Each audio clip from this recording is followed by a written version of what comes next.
हरिया एक छोटा सा किसान था जो पालमपुर गांव में अपनी पत्नी और 2 बैलों के साथ रहा करता। वो बैल उसके साथ काफी समय से थे, जिससे हरिया को अब बहुत ज्यादा लगाव भी था। वो उन दोनों बैलों का बहुत अच्छे से ख्याल रखता और समय पर उन्हें दाना पानी भी देता। लेकिन उसकी बीवी रजनी बहुत ही कंजूस थी और हरिया पर हमेशा अपने 2 बैलों की इतनी देखभाल के लिए चिल्लाया करती और उसे बहुत डांटा करती। अरे रजनी, बैलों के पानी का बर्तन खाली पड़ा है, तुमने इसे भरा क्यों नहीं? क्यों सही समय समय पर भर दिया करो, ऐसा मैंने कितनी बार बोला है तुमसे। बेचारे बैल प्यासे मर जाएंगे। हाय दैया, ये बैल कब से बेचारे हो गए? सारा दिन तो चारा पानी मिलता है नहीं, मुझे हजारों काम होते हैं। तुम्हारी तरह सारा दिन इनकी देखभाल में तो नहीं लगा सकती ना मैं। अरे उनके आसपास तुम्हें पूरा दिन कौन भटकने को कह रहा है? बस समय समय पर इन्हें खाना और पानी देती रहा करो, इतना ही तो कहा है मैंने। अभी आप आ गए हैं ना, तो खुद ही पिला दीजिए इन्हें पानी। यहाँ मैं हमारे लिए खाना बनाऊं या इन 2 बैलों को देखूं? तुमसे तो बात करना ही बेकार है। अच्छा, कल जो मैंने पैसे दिए थे उनमें से कुछ पैसे देना जरा। क्यों जी, आपको पैसों की क्या जरूरत पड़ गई? वो बैलों के गले की घंटियां बदलनी है, बहुत पुरानी हो गई हैं, तो सोचा नई ला दूं। हरिया की ये बात सुनते ही रजनी हरिया को घूरने लगती है। अरे इस तरह क्यों घूर रही हो मुझे? घूरू नहीं तो क्या करूं? अरे इतने फालतू पैसे नहीं है मेरे पास कि इन बूढ़े बैलों के गले में घंटियों का खर्चा शुरू कर दूं अब मैं। अरे पर कल ही तो। देखो जी, घर में और भी खर्चे होते हैं, इसीलिए मैं आपको पैसे वैसे नहीं देने वाली।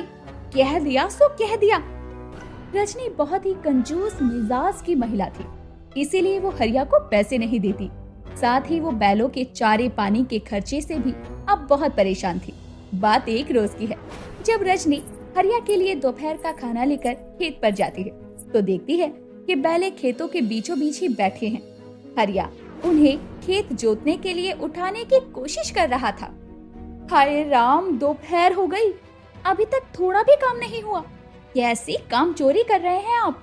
काम चोरी मैं नहीं, ये बैल कर रहे हैं। उठ ही नहीं रहे हैं दोनों। उठेंगे कैसे?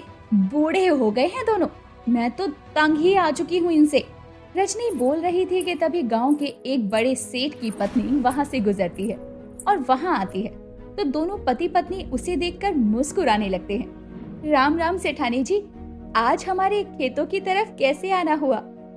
मैं तो यहाँ से गुजर रही थी तो सोचा हरिया को खेत जोतने की बात कह दूं।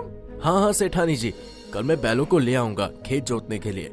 तुम्हारे बैल तो काफी बूढ़े नजर आते हैं, ये खेत जोत भी पाएंगे या नहीं? सेठानी जी आप चिंता मत करिए, ये बूढ़े जरूर है लेकिन काम के बहुत है। ठीक है, फिर मैं चलती हूँ। सेठानी वहाँ से चली जाती है। अगले दिन हरिया बैलों को लेकर सेठानी के खेत पर जाता है, लेकिन उन बैलों को खेत जोतने में ही पूरा दिन ही निकल जाता है। तो सेठ हरिया को आधे पैसे ही देता है, जिसमें से कुछ पैसे तो बैलों के चारे पर ही खर्च हो जाते हैं और बचे हुए हरिया अपनी पत्नी रजनी के हाथ में थमा देता है। अरे ये क्या, इतने कम पैसे कैसे? वो खेत जोतने में पूरा दिन लग गया तो सेठ ने आधे पैसे ही दिए। अरे तो बेच क्यों नहीं देते इन बूढ़े बैलों को? इन्हें बेचकर जो पैसे आएंगे उनसे नए बैलों का जोड़ा खरीद लेंगे, जिससे दूसरों के खेतों को जोतने पर ज्यादा पैसे तो घर आए। तुम ये कैसी बातें कर रही हो रजनी? मुझे इन दोनों बैलों से बहुत लगाव है, भला इन्हें मैं कैसे बेच सकता हूँ? अरे तुम्हारे इन बैलों के लगाव रखने की वजह से घर में पैसे आएंगे नहीं बल्कि जाएंगे, इसलिए मेरी मानो तो इन दोनों बूढ़े बैलों को बेच दो। नहीं रजनी, तुम जो भी कहो, लेकिन मैं तुम्हारी ये बात नहीं मान सकता। हरिया उन बैलों को बेचने से साफ इनकार कर देता है।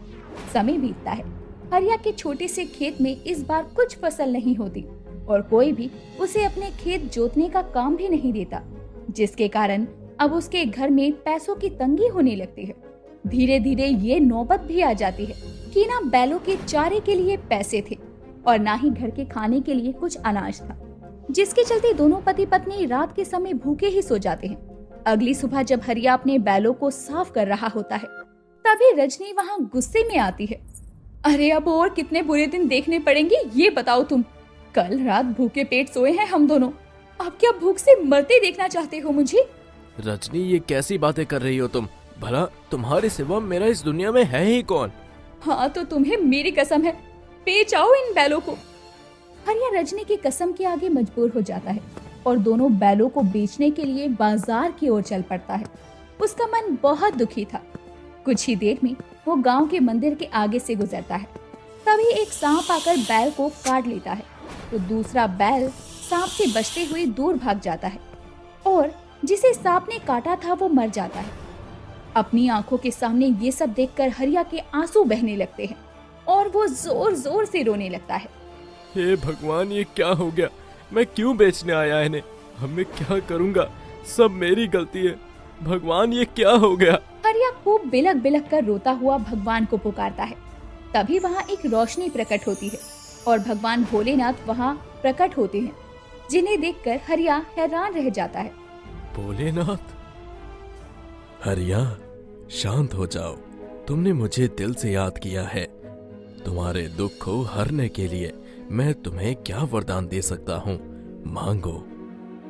भोलेनाथ, मैं बहुत गरीब हूँ। मेरे पास 2 बैल थे, जिनमें से एक पता नहीं कहाँ चला गया और एक सांप के काटने से मर गया। मुझे मेरे बैल बहुत प्यारे हैं। मैं तुम्हें तुम्हारे दोनों बैल तो नहीं लौटा सकता, लेकिन मैं तुम्हें वरदान दे सकता हूँ। तभी भोलेनाथ के हाथ से एक रोशनी निकलती है और सांप के काटने से मरा बैल जिंदा हो जाता है और भगवान भी वहाँ से अंतर ध्यान हो जाते हैं। हरिया उस बैल को लेकर घर जाता है और अपनी पत्नी को सब कुछ बताता है। अरे, ये क्या बकवास कर रहे हैं आप? कहीं पीकर तो नहीं आए हो ना? ऐसा नहीं हो सकता, सच बोलो। तुमने एक ही बैल बेचा था ना और एक को वापस घर ले आए? नहीं नहीं रजनी, मैं सच कह रहा हूँ। भोलेनाथ ने इस बैल को जिंदा किया है, नहीं तो मैं इसे। बस बस, मुझे आपकी ये बेतुकी बातें नहीं सुननी। आप इस बैल को बेच कर आना, वरना मैं यहाँ नहीं रहूंगी। रजनी हरिया की बातों का विश्वास नहीं करती और उसे फिर से बैल को बेचने के लिए कहती है। अगले दिन हरिया बैल को एक सेठ को दुखी मन से बेच देता है और हाथ में पैसे लिए निराश होकर लौटता है तो उसकी पत्नी गुस्से में कहती है, आपने तो मेरी बात ना सुनने की ठान ली है ना? आप इस बैल को लेकर नहीं गए अब तक। बैल? पर मैं तो बैल को बेच आया रजनी। अरे, आप झूठ क्यों बोलने लगे? अगर आपने बैल बेच दिया तो ये कौन है? तभी हरिया देखता है कि बैल तो वहीं खूंटे से बंधा है और वो बहुत हैरान होता है। उसके बैल को बेचने के बाद भी बैल वहाँ कैसे आ गया और पैसे भी उसके हाथ में थे। अगले दिन वो फिर से बैल को बेच देता है और उसे अच्छा दाम भी मिलता है, लेकिन घर आता है तो बैल फिर से खूंटे से बंधा हुआ था। ये सब क्या हो रहा है जी? ये बैल तो अनोखा हो गया, बार बार बेचने के बाद भी अपनी जगह पर आता है। मैं समझ गया रजनी, ये भोलेनाथ का वरदान है, वो वरदान जो उन्होंने मुझे उस दिन दिया था। हरिया, अब तुम्हारा बैल तुमसे कभी अलग नहीं होगा, ये मेरा वरदान है। यानी ये बैल हमेशा तुम्हारे साथ रहेगा? हाँ, और ये तो तुमने देख ही लिया कि मेरे बेच आने के बाद भी ये बैल यही मेरे पास है। इस तरह हरिया समझ जाता है कि अब उसकी बैल कोई साधारण बैल नहीं, एक अनोखा बैल है। एक रोज वो उसे खेत में लेकर जाता है तो वो बैल अकेले ही पूरा खेत जोत देता है। ये देखकर हरिया हैरान था, क्योंकि उसके बैल में एक अलग ही ताकत आ गई थी, जिसके बाद से वो एक दिन में बैल की मदद से दूसरे लोगों के खेतों को भी जोतने का काम शुरू करता है, जिससे अब उसकी अच्छी खासी कमाई होने लगती है। और इस तरह से उस अनोखे बैल की वजह से उसकी आर्थिक स्थिति भी पहले से सुधर जाती है। साथ ही बैल उससे कभी भी अलग नहीं होता और उसे लाभ भी देता है। दोस्तों, आपको हमारी स्टोरी कैसी लगी? हमें कमेंट करके जरूर बताइए। इस स्टोरी को लाइक और शेयर करें और हाँ, हमारे चैनल को सब्सक्राइब करना ना भूलें। Thank you.